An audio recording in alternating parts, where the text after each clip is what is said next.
Hey, what's up YouTube? This is DemonGuy1216, part of Team Limitless, and I'm here to show you my Lightsworn Inzector deck profile. It's pretty creative. I've yet to see anybody on YouTube. I think I've maybe found one, but nobody really has a deck build like this. So I just want to show it off, give you guys some tips and pointers about it. Here we go. I have two JDs, two Lilas, two Rykos, two Luminas,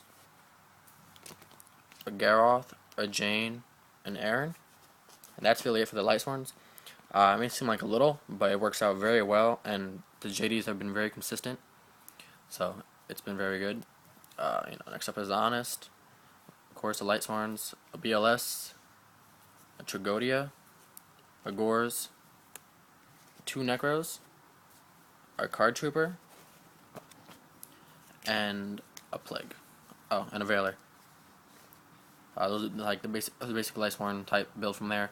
And then this is the creative part of it. This is where I get the two Dragonflies, two Centipedes, and two Hornets. I like the deck a lot. It works very well so far with those monsters. You're just dueling, and you're just using the Lightsworn part of the engine, and you draw into the Hornet instead of milling it, and the Dragonfly and Centipede, so your opponent doesn't see it coming. So you think, oh, this is just a plain Lightsworn build, and then they're getting ready to stop all the JD moves. But before you bring out that JD, you go Dragonfly, Hornet, destroy that field, and then then you bring out your big boys. Alright, so next up with the Magics, it's your solar recharges, one charge. And I'm only running two solar recharges because the minimum Lightsworn amount I have in this deck. But to place a solar recharge, I threw in an Allure Darkness.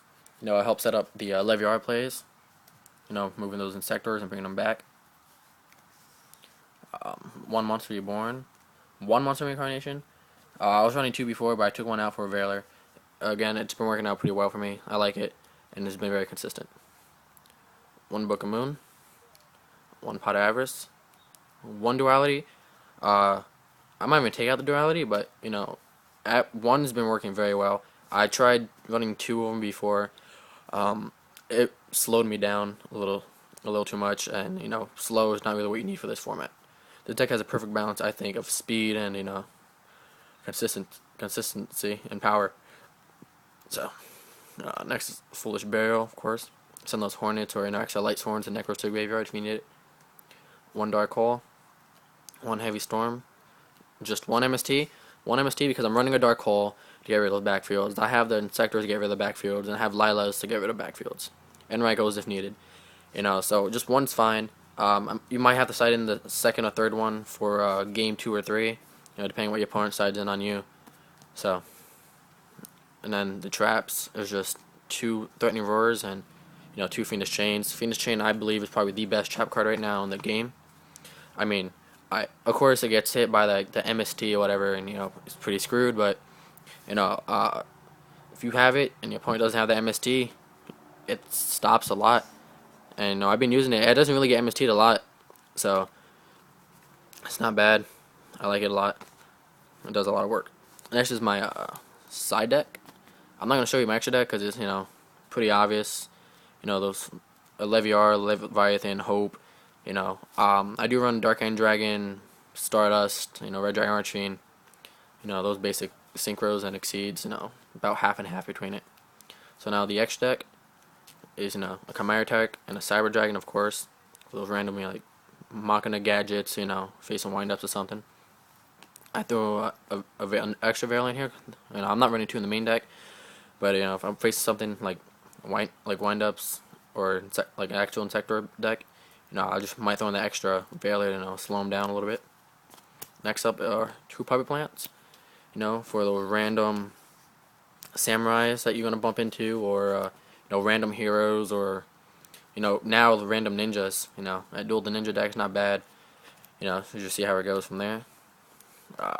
One Return from the Infinite Dimension. I really have that in there because I don't have a Leviar. I'm trying to get one. I've been proxying it for now. But, I'll probably take it out and throw the Leviar in my extra deck. But even so, this is still good because you can't get to Leviar, you can't get to whatever plays you need. And your opponent sides in the Dimensional Fissures or Macrocosmos or something. Pay half your life points. I know it's a big cost, but I have like a Solemn Judgment. bring all your stuff back, and then you just go in from there. Bring back your Lilas, get rid of that backfield, and then exceed everything together so they don't get removed at the end. And then next turn, if you survive, bring out the JD.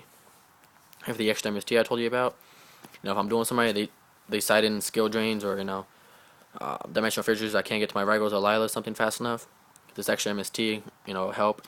Or if I'm doing somebody, they decide to be a smartass and side deck in a light and shadow imprisoning mirror, side in both, then my deck would be practically dead, and only else I'd have would be the MSTs and the heavy storms. Sorry. And now next is where it gets fun. I actually side into a Lightsworn build, if necessary. So I have the extra wolf, just one Celestia, one Arcus, and here's my third JD. The reason why I do that is because when I do side, and if I win game 1, and then I go to game 2, and I see that they put in all the move from play shit, DD Crows and stuff like that, then I'll side in my 2 Imperial Walls. I'll take out my BLS, my Gores, maybe one of each of my Insectors. I'm not sure yet really how that would work.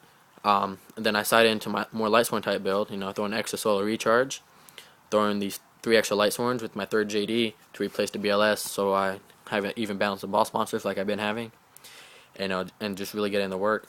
And the last is my Kinetic Soldier. I just really have him in there because I really don't have anything else in my side deck, so I just got to see what I want to do with that. And I do have 2 Imperial Walls in here. Right now I'm letting my friend use them because he went to a locals last week and he just needed a ball, some side deck cards, so I let him. I guess because we have time, I'll just show you some of my extra deck. And the extra deck, the Red Dragon Archfiend, Dark End, Stardust, Black Rose, Orient. I'll probably take out Orient and start siding them in because nobody really synchros anymore. 1 Mistworm, 1 Colossal, 1 Gaia, 1 Brio, 1 Catastor. Then we go to C39, and then we go to number 39, then Acid Golem, and then 2 Leviathans, and then when I get a Leviar, he'll be in here too. That's the deck build. Let me know how you like it.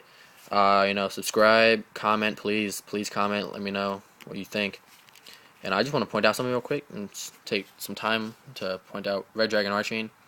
Now, I don't see a lot of people running him at all in any way, shape, or form. But personally, right now, I think he's very good. You manage to sink into him, and none of these decks could really mess him up. I mean, granted, Insectors will pop him and he'll be dead. But you're doing windups. I'm talking about these Triforce decks specifically. You're doing windups or something like that. Singing the Red Dragon Archfiend, attack, and most of the guys are all in defense position anyways when they're trying to get that little perfect loop off. Stop it once. Next turn, bring a Red Dragon Archfiend, attack. There goes the whole field. If not, even if he gets Fiendish Chained or something, he's a 3,000 beat stick, and they have nothing for that except for Kitten. But you just counter back and stop that Kitten, and you're good to go. And even if you do a random agent deck, hey, they like to go with all Shine Ball Venus shit. Bring out Red Dragon Archfiend, attack. Gachi loses 2 material because of his effect, so he'll just Gachi be shit, and then the extra Shine Ball goes straight to the graveyard. I mean, I know it sucks. You just give him 3 Shine Balls in graveyard, help him set up closer for Christia, but keep your dragon safe, and he's good to go. When you're dueling Dino Rabbits, they definitely don't have anything for him. 3,000 attack points. They have nothing that could beat him over. I guess they could try going to a BLS if they use it. I don't know what they use in those decks. Just have him there on the field. It's nice. I personally like him. He's my favorite synchro. I kind of like the whole raw power type thing. So that's really my deck build. Let me know how you like it. Subscribe, comment, please comment, and I'll see you later, YouTube.